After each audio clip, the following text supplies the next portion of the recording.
the things that I'm struck by is, President Xi's focus on chokeholds, which he clearly had in terms of his own focus on rare earths. And he was very determined to ensure that China had something with which to push against the US tariff imposition a year ago.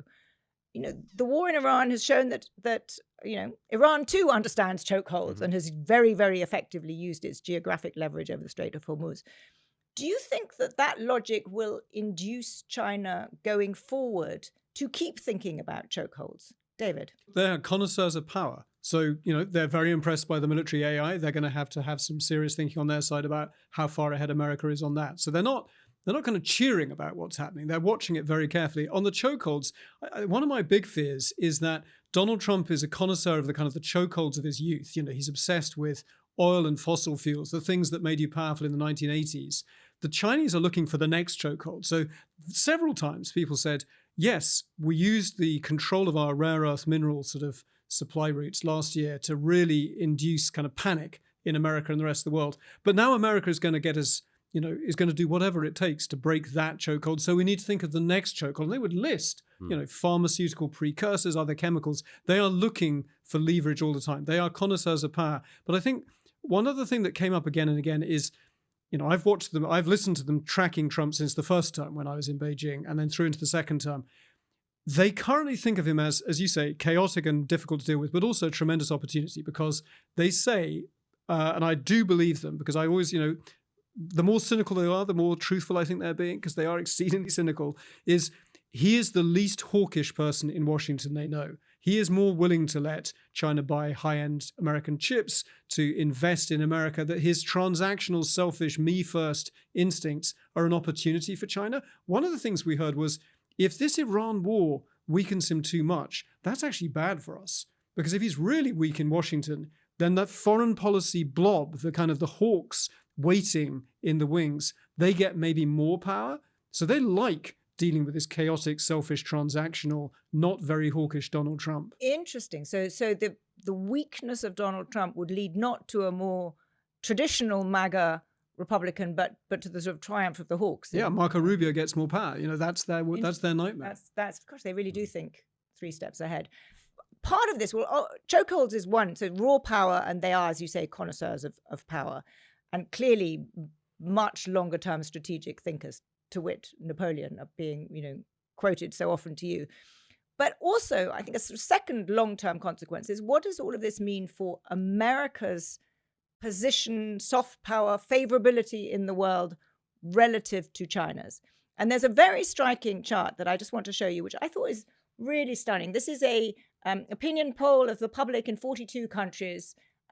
It's dramatic. For those of you listening, the US favorability plunges and China's is gradually rising. Ed, I guess one shouldn't be surprised by this, but are you struck by the scale of that shift? I really am, yeah. And it started, I guess it started around in 2024. So is that around election time, do you think? November 2024. Yeah. Trump. Yeah. So there's a big dip, goes down, and then it starts to recover. Actually, surprisingly, does sort of a bit of a dip in Liberation Day in April.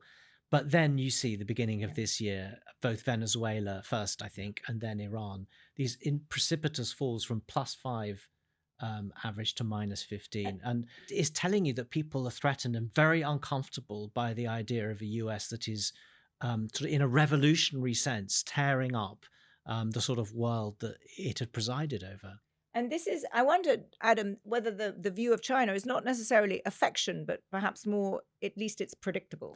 I think that's right. I spent some time just before being in China in Singapore and talking to people there, where there were people from the rest of Asia at our summits as well. And the clear message we got from those in Southeast Asia and elsewhere is that China is at least a known quantity.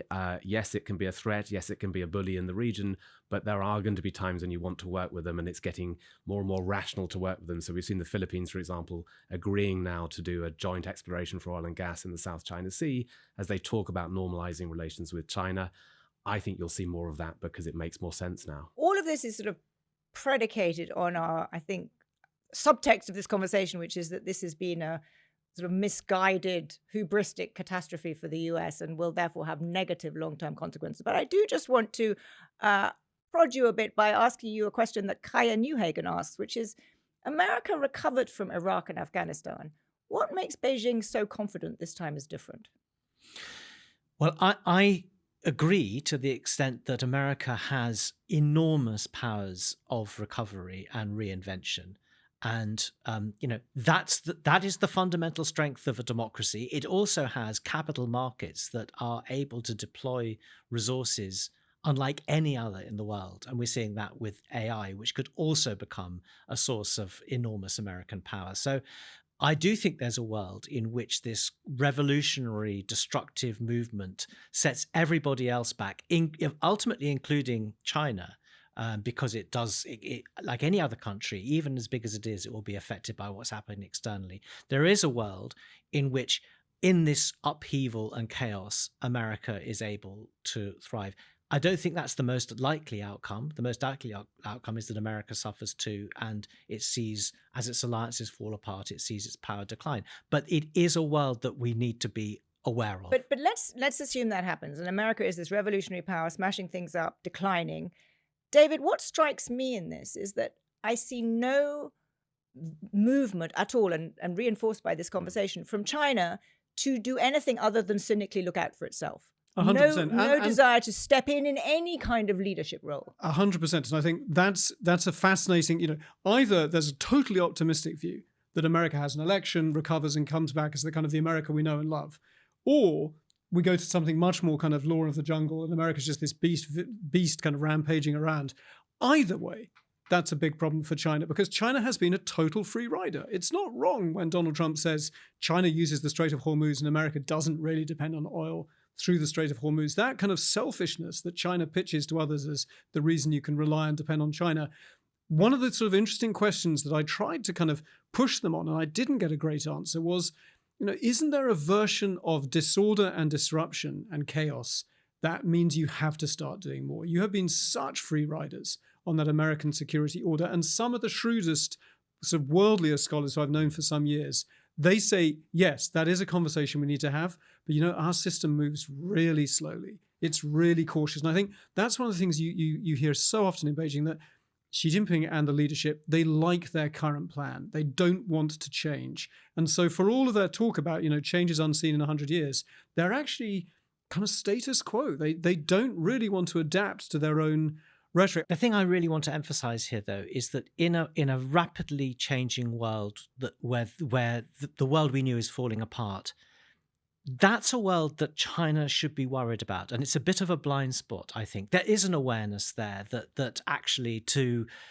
have these new productive forces, to develop these new industries, you need stable trade, you need to be able to import vital commodities, you need predictability, you need to be able to finance things. There is that awareness, but the system is very, very uncomfortable, despite it being created by revolutionary change, is very, very uncomfortable by rapid change. And that kind of free riding on the existing system and lack of focus on what kind of role China would need to play in a more centrifugal, dysfunctional system is probably a long-term weakness, as you say.